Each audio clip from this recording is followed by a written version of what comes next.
오늘 은혜 받으실 하나님의 말씀 구약성경 사무엘하 15장 1절로 12절, 구약 486쪽에 있습니다. 사무엘하 15장 1절로 12절 한 목소리로 봉독하시겠습니다. 1절입니다. 그 후에 압살롬이 자기를 위하여 병거와 말들을 준비하고 호위병 50명을 그 앞에 세우니라. 압살롬이 일찍 일어나 성문 길 곁에 서서 어떤 사람이든지 송사가 있어 왕에게 재판을 청하러 올 때에 그 사람을 불러 이르되 너는 어느 성읍 사람이냐 하니 그 사람의 대답이 종은 이스라엘 아무 지파에 속한나이다 하면 압살롬이 그에게 이르기를 보라 내 일이 옳고 바르다마는 내 송사를 들을 사람을 왕께서 세우지 아니하셨다 하고 또 압살롬이 이르기를 내가 이 땅에서 재판관이 되고 누구든지 송사나 재판할 일이 있어 내게로 오는 자에게 내가 정의 베풀기를 원하노라 하고 사람이 가까이 와서 그에게 절하려 하면 압살롬이 손을 펴서 그 사람을 붙들고 그에게 입을 맞추니 이스라엘 무리 중에 왕께 재판을 청하러 오는 자들마다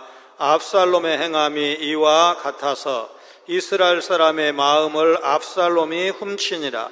4년 만에 압살롬이 왕께 아뢰되 내가 여호와께 서원한 것이 있사오니 청하건대 내가 헤브론에 가서 그 서원을 이루게 하소서.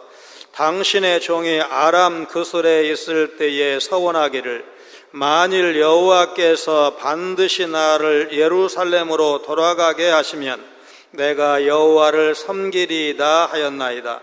왕이 그에게 이르되 평안히 가라 하니 그가 일어나 헤브론으로 가니라. 이에 압살롬이 정탐을 이스라엘 모든 지파 가운데 두루 보내 이르기를 너희는 나팔 소리를 듣거든 곧 말하기를 압살롬이 헤브론에서 왕이 되었다 하라 하니라. 그때 청함을 받은 200명이 압살롬과 함께 예루살렘에서부터 헤브론으로 내려갔으니 그들은 압살롬이 꾸민 그 모든 일을 알지 못하고 그저 따라가기만 한 사람들이라. 제사 드릴 때에 압살롬이 사람을 보내 다윗의 모사 길로 사람 아히도벨을 그의 성읍 길로에서 청하여 온지라. 반역하는 일이 커가매 압살롬에게로 돌아오는 백성이 많아지니라. 아멘. 망명 중인 이제 압살롬 때문에 고심하는 다윗의 마음을 간파한 요압은 드고아 출신의 지혜로운 여인을 왕에게 보내서 설득하게 했습니다. 그녀는 다윗이 하나님께로부터 은혜를 입은 사람이라는 사실을 상기시키면서 죽은 암논을 살려낼 수는 없고 살아있는 압살롬이라도 살게 해줘야 하지 않겠느냐, 용서하는 것이 좋겠다, 이렇게 설득을 했습니다. 그래서 다윗 왕은 압살롬의 귀환을 허락을 하는데 그 대신 2년 동안 만나주지는 않았습니다. 이런 상황을 견딜 수 없었던 압살롬의 요청에 따라 다시 요압이 나섰고 아버지와 아들이 만나지만 완전한 화해가 이루어진 것은 아니었습니다. 3번에 걸쳐서 사무엘하 14장을 설교를 했는데 대략 이렇게 요약할 수가 있습니다. 하나님 나라의 백성은 하나님이 왕이신 그분의 나라를 세우는 일에 힘써야지 자기가 왕이요 주인 되려는 자신의 나라를 세우겠다고 하면 안 됩니다. 오늘 본문에는 자신의 나라를, 그것도 지극히 인간적인 방법으로 세우겠다는 인본주의자 압살롬을 만나게 됩니다. 그가 세우려는 나라는 어떤 나라이고 압살롬은 어떻게 나라를 세워가는지 볼 것입니다. 사울이 왕이었을 때 그에게 맞서서 반란이나 혁명을 꾀한 적이 한 번도 없었던 다윗과 달리 압살롬은 그런 신실한 모습을 보여주지 않았습니다. 다윗은 사울을 이스라엘의 왕으로 기름 부어 세우신 분이 여호와 하나님이시라는 확고한 믿음이 있었기 때문에 사울로부터 온갖 핍박과 살해 위협에도 불구하고 끝까지 그를 섬길 수가 있었습니다.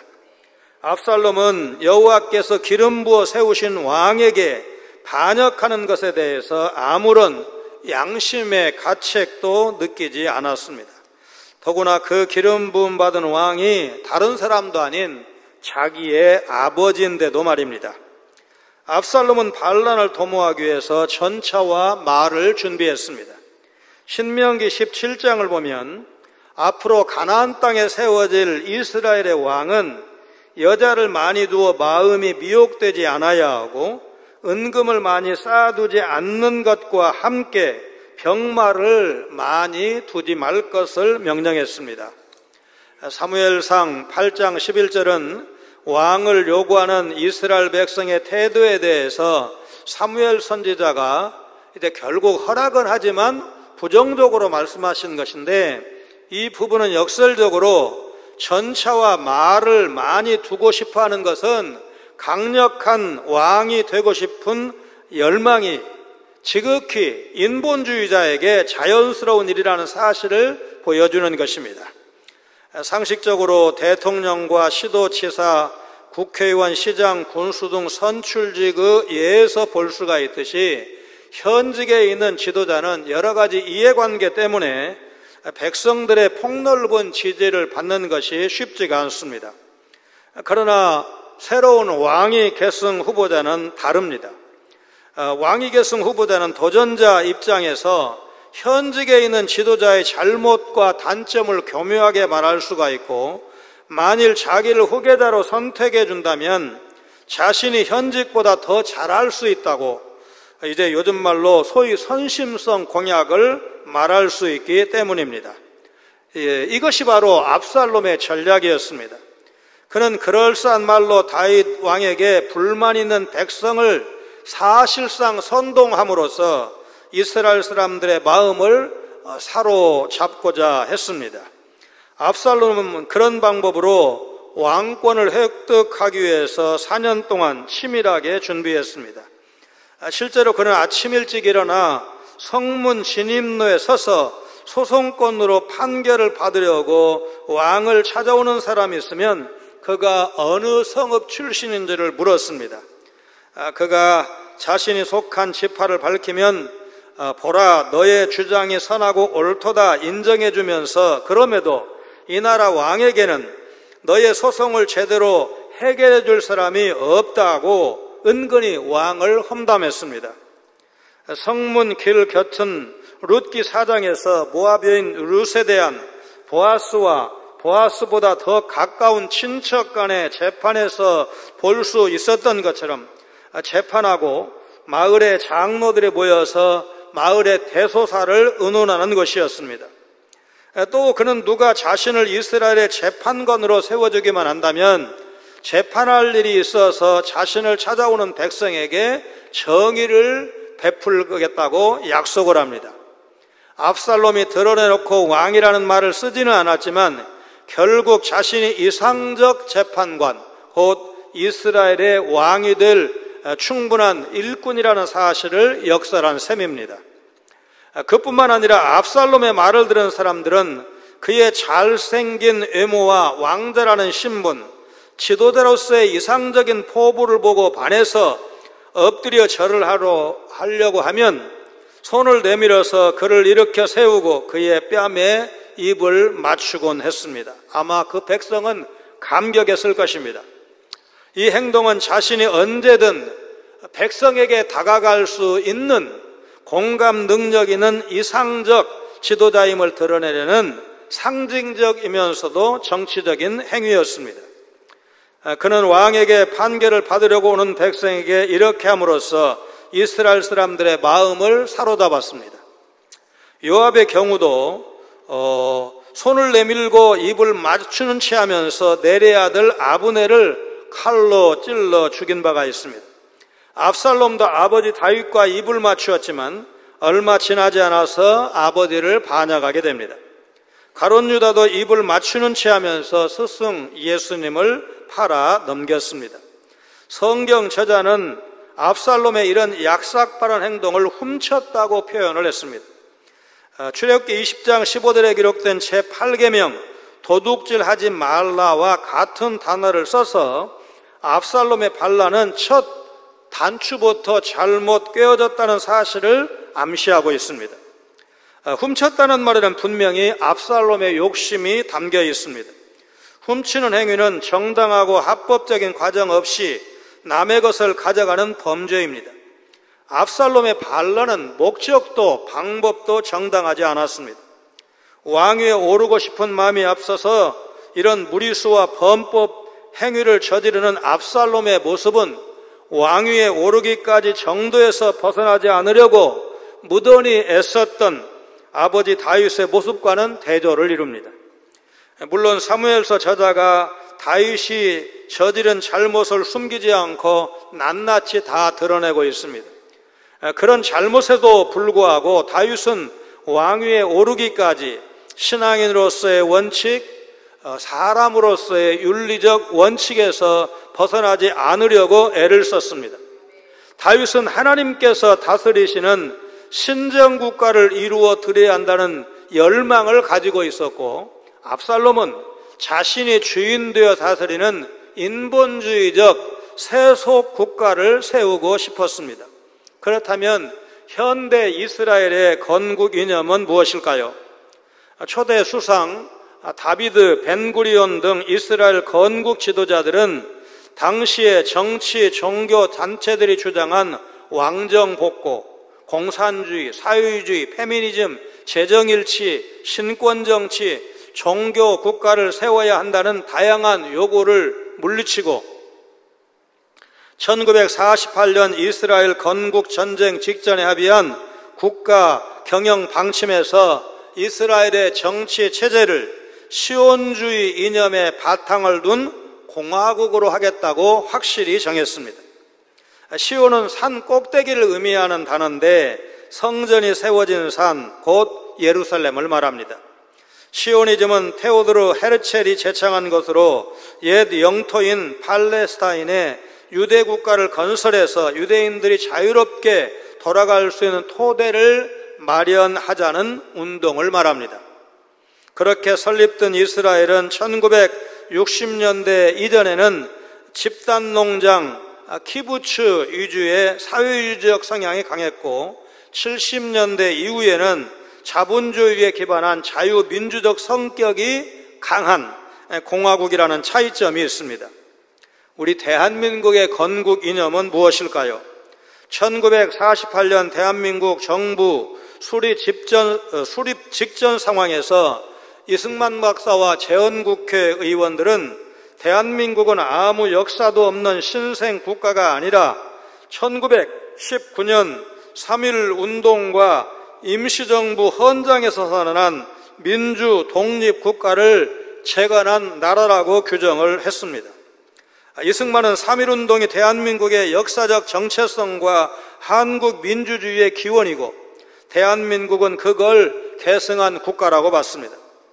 김구, 김규식 등 임정 세력이 민족의 단합을 중시했다면 이승만은 국가 수립 주체로서의 국민을 강조했고 국제 정치적 현실 속에서 보통 선거에 의한 자유민주주의 체제의 길을 선택한 것입니다. 이승만 박사가 중국 쪽 임정 지도자들에 비해서 상대적으로 안전한 미국에서 살았고 또 그 집권 시절에 이제 정치적인 탄압이나 여러 가지 약점이 적지 않지만 자유민주주의 체제를 선택한 것은 평가해야 할 것입니다.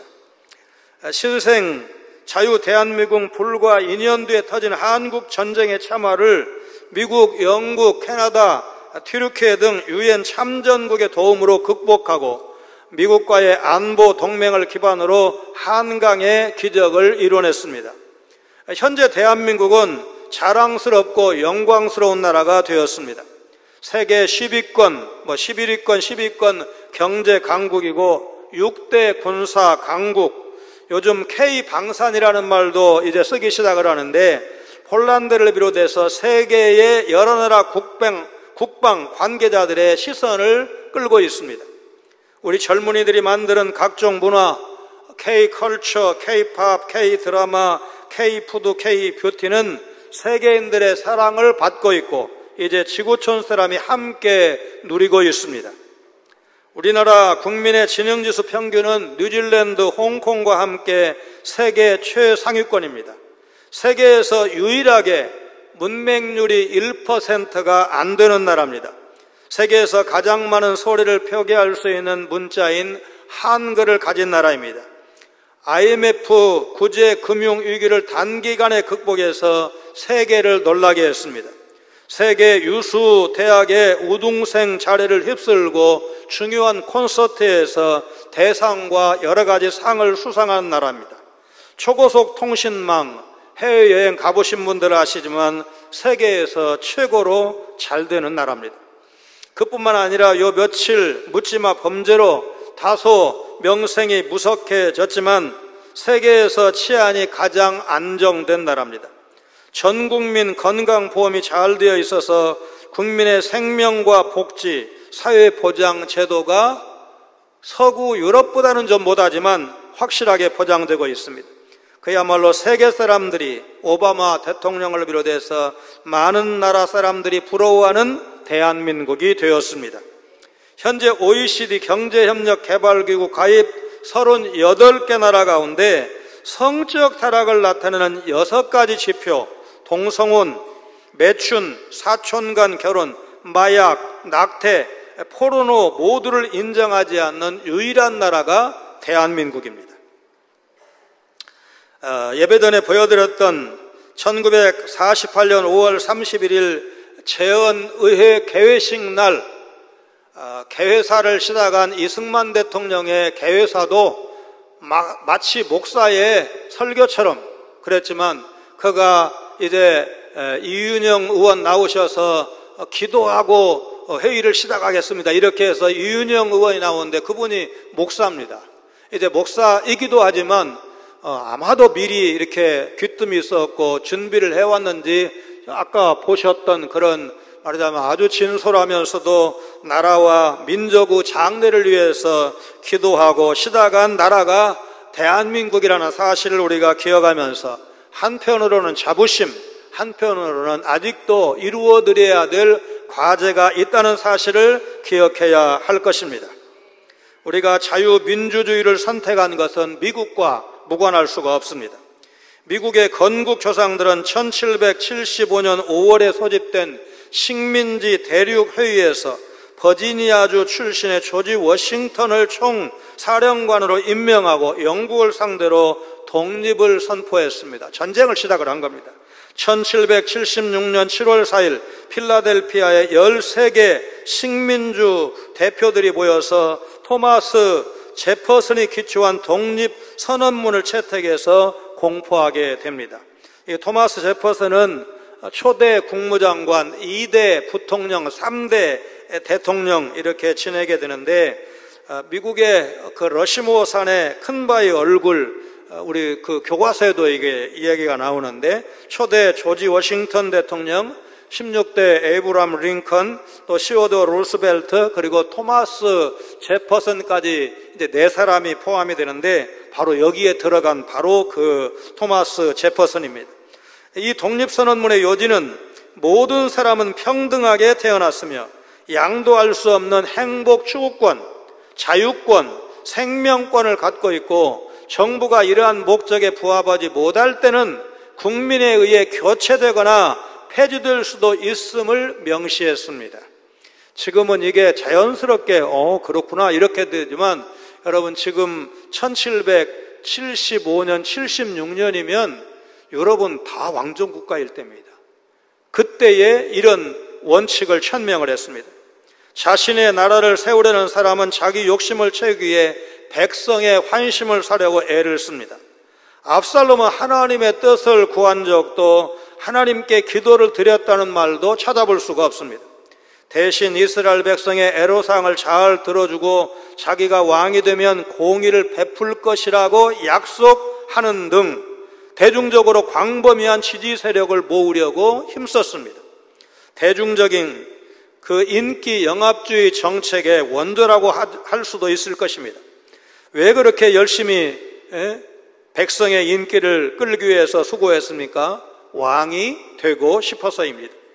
만일 교회 안에 압살롬과 같이 사람의 인기를 등에 업고 교회를 자기 마음대로 하겠다는 인본주의적 성향이 강한 사람이 있다면 그 교회 어떻게 되겠습니까?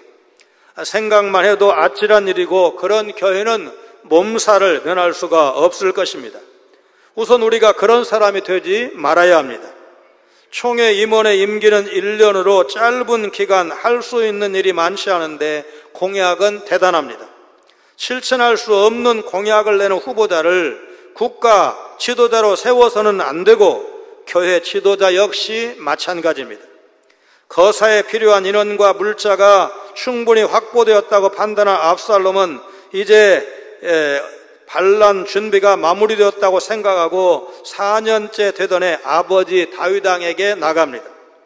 이 4년은 압살롬이 아버지 다윗과 화해하고 복권된 지 4년을 말하는데, 그러니까 형을 죽이고 그술 땅으로 망명 간 것 3년, 예루살렘 귀환 후 사실상 연금 상태 2년, 요압의 주선으로 복권이 되고 정치 활동을 개시한 지 4년, 암논을 살해한 때로부터 9년이 지난 시점입니다.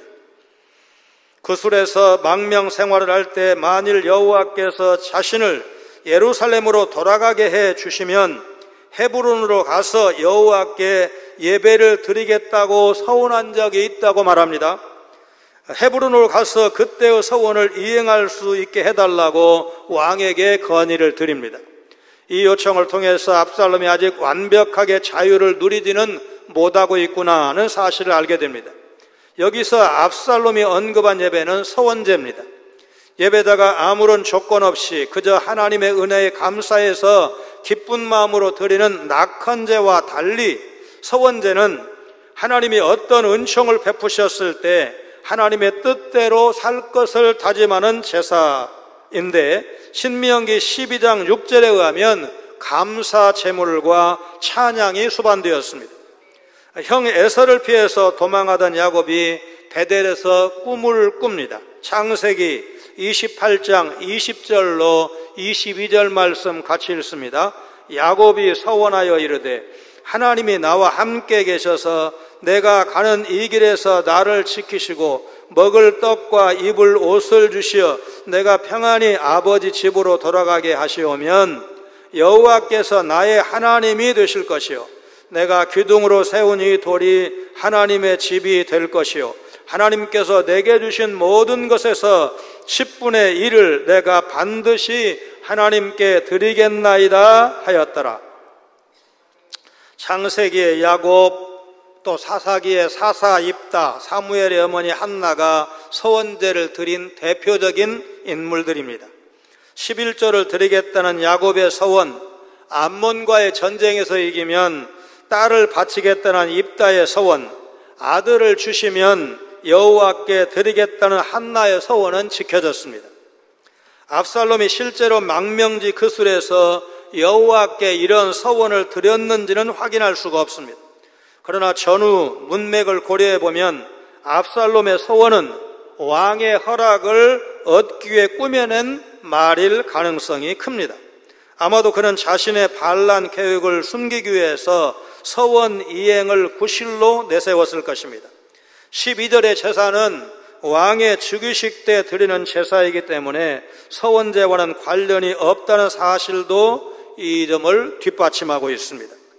압살롬의 속셈을 알 턱이 없는 아버지 다윗은 그에게 헤브론에 다녀올 것을 기꺼이 허락하면서 평안까지 빌어줍니다. 왕의 허락을 받은 압살롬은 곧바로 헤브론으로 갑니다. 헤브론은 압살롬에게 여러모로 반역을 꾀하기에 적절한 장소였습니다. 헤브론은 우선 믿음의 조상 아브라함과 사라, 이삭과 리브가, 야곱과 레아 부부가 묻힌 유서 깊은 막벨라 굴이 있는 것입니다.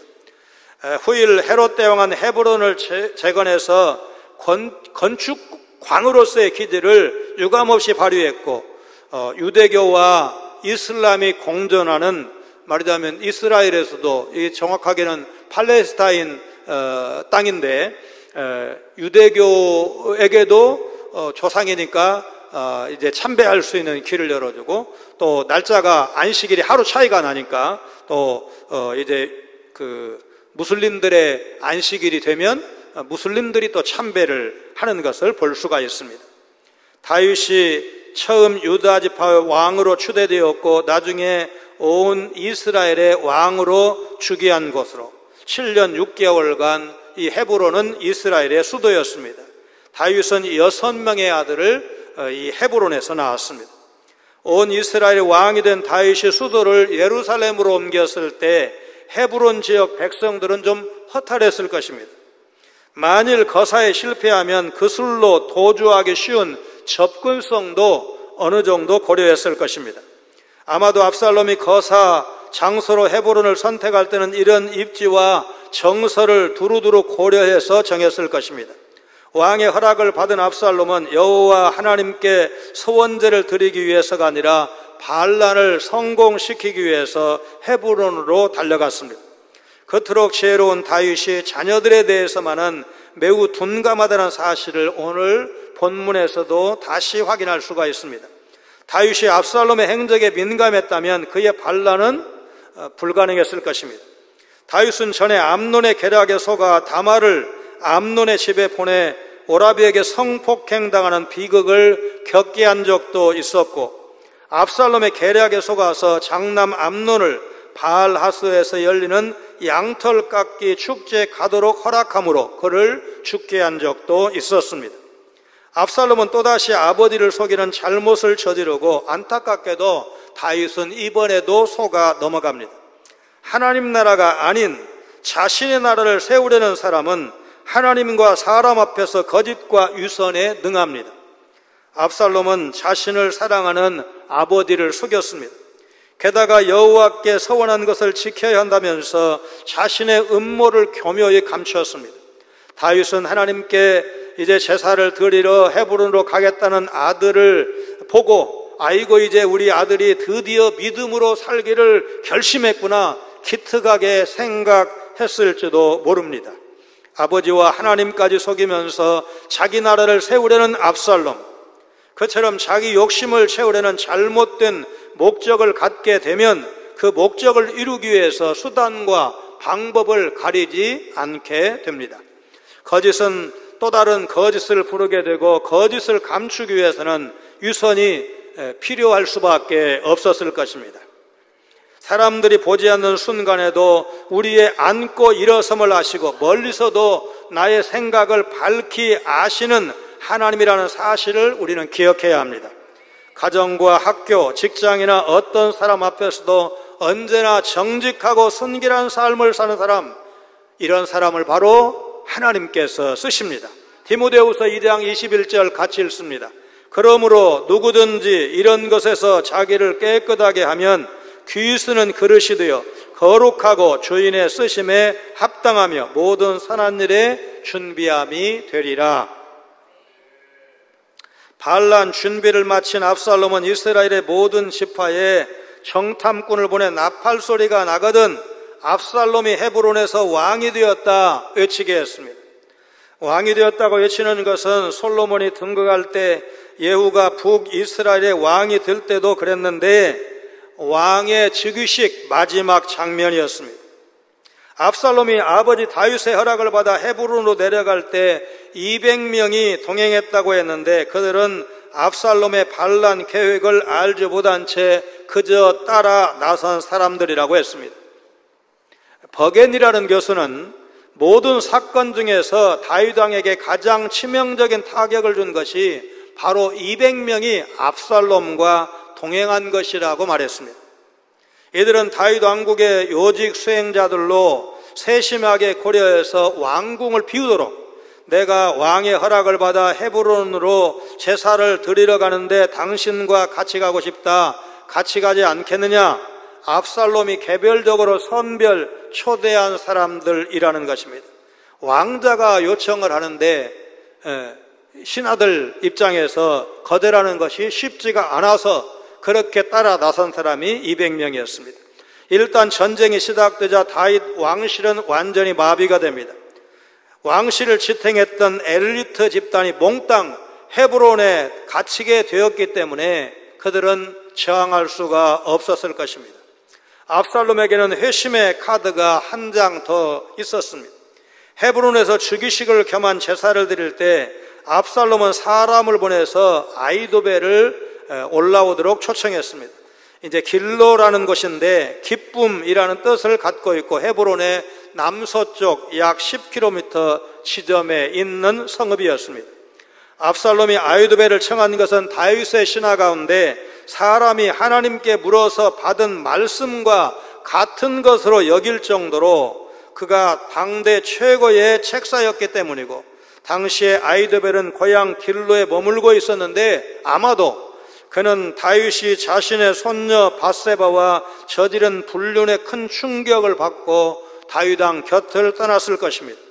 사무엘하 11장 3절에 의하면 밧세바는 엘리암의 딸이요, 사무엘하 23장 34절에 의하면 엘리암은 다윗의 31명 용사 중에 한 사람이었습니다. 이처럼 배경을 자세히 설명하면 아이도벨이 다윗의 곁을 떠나 압살롬의 반역에 별다른 망설임 없이 쉽게 가담한 이유가 납득이 될 것입니다. 아이도벨 입장에서 자기가 다윗 왕을 위해서 얼마나 충성했는지, 아들 엘리암까지 이스라엘의 용사 명단에 오를 정도로 왕을 지키기 위해서 헌신했는데 어떻게 그 가문의 딸이요 충직한 장수 우리아를 죽게 하고 그 아내 밧세바를 왕이 보호해 주기는커녕 치사하게 빼앗아 갈 수 있는지 분노했을 것입니다. 아이도벨의 아이는 이런 자의 형제라는 뜻이고, 도벨은 읽지 않은 자, 어리석은 자, 침을 뱉는 자, 시멘트와 같은 석회 접착제, 이런 다양한 뜻이 있습니다. 그가 기쁨의 성읍 길로에서 압살롬의 초대를 받았지만 슬픔으로 사망하게 되는 것을 머지않아 보게 될 것입니다. 반란 세력이 점점 커지면서 압살롬을 따르는 백성의 수도 많아집니다. 하나님 나라가 아닌 세속 국가를 세우려는 사람은 성경에서 벗어난 세상적인 방법까지도 서슴없이 씁니다. 여론을 형성해서 사람을 모으고 인력을 적재적소에 배치해서 목표를 이루어가는 압살롬의 방식은 5.16, 12.12 같은 한국 현대사에서도 몇 번 볼 수 있는 장면입니다. 우리 역사를 봐도 세종대왕 때 가장 태평했고, 세종대왕은 자신의 능력도 뛰어났지만 인재도 아주 등용을 잘했습니다. 왕은 1447년 과거 시험 문제로 인재를 구하여 쓰는 법, 이런 제목의 시험 문제를 출제를 했습니다. 당시 장원급제한 강희맹의 답안이 유명한데 그 답안 일부입니다. 한 시대가 부흥하는 것은 반드시 그 시대에 인물이 있기 때문이고, 한 시대가 쇠퇴하는 것은 임금을 도와 세상을 구제할 만큼 유능한 인물이 없기 때문입니다. 그러므로 왕은 인재를 분류하고 기르는 일에 힘써야 합니다.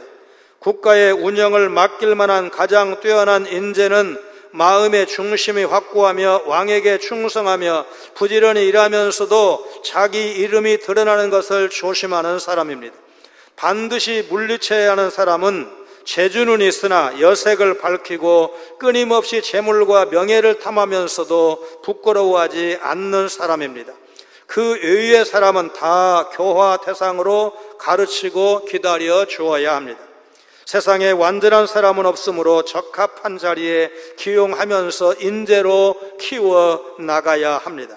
가능한 한 그 사람의 단점이 드러나지 않고 장점을 활용하는 데 노력한다면 왕은 모든 사람을 활용하실 수 있을 것입니다. 사람을 길러내기 위해서는 이를 맡겨 검증할 필요가 있고, 성장하도록 기다려주면서 개인의 장점을 발휘하게 해 주어야 한다는 내용일 것입니다. 그럼 하나님 나라는 어떻게 세워야 합니까? 교회는 세상에서 통용되는 인간적 방식을 그대로 사용할 수 없습니다.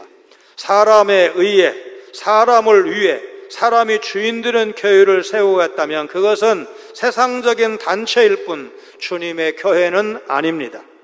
교회는 수단과 방법을 가려야 합니다. 성경적이지 않은 세상적인 방법으로 이루어낸 부흥은 하나님이 원하시는 진정한 부흥이 아닙니다. 압살롬은 자신이 원하는 것을 성취하기 위해서 수단과 방법을 가리지 않았습니다. 그에게는 아버지를 배신하거나 속이는 것에 대한 어떠한 죄의식도 없었습니다. 부도덕한 방법으로 욕망을 이루면 하나님이 반드시 그 사람에게 죄를 물으신다는 것, 곧 압살롬의 비극적인 종말을 우리는 곧 목격하게 될 것입니다. 이 사실을 기억하시고 하나님이 인정하시는 정직하고 성결한 방식대로 인생길을 걸어가겠다 결심하시기를 바랍니다. 우리는 주님 오시는 그날까지 이 땅에 하나님 나라를 세워가야 할 하나님 나라의 백성이요 그분의 부르심을 받은 청직이라는 사실 믿으시기를 주님의 이름으로 축원합니다. 거룩하신 하나님, 오늘도 하나님은 반드시 죄값을 치르게 하시는 분이심을 보여주셨사오니 말씀에 순종하는 삶을 살겠다고 결심하는 이 시간 되게 하여 주옵소서. 밧세바와의 범죄로 말미암아 장남을 잃고 이제 이스라엘에서 가장 인물 좋은 아들마저 잃게 되는 반역 사건을 겪으면서 죄의 고리를 끊을 수 있는 우리 가정들 되게 하여 주옵소서. 치유되지 않은 내면의 상처가 타인과의 관계 속에서 부정적인 영향을 미치지 않도록 하나님의 온전한 사랑으로 회복되게 하여 주옵소서. 자녀 문제로 고통을 당할 때 부모가 먼저 하나님 앞에서 자신을 돌아보게 하시고 부모와 자녀 모두 하나님 앞에 바로 서는 계기가 되게 하여 주옵소서. 예수님 거룩하신 이름으로 간절히 기도하옵나이다. 아멘.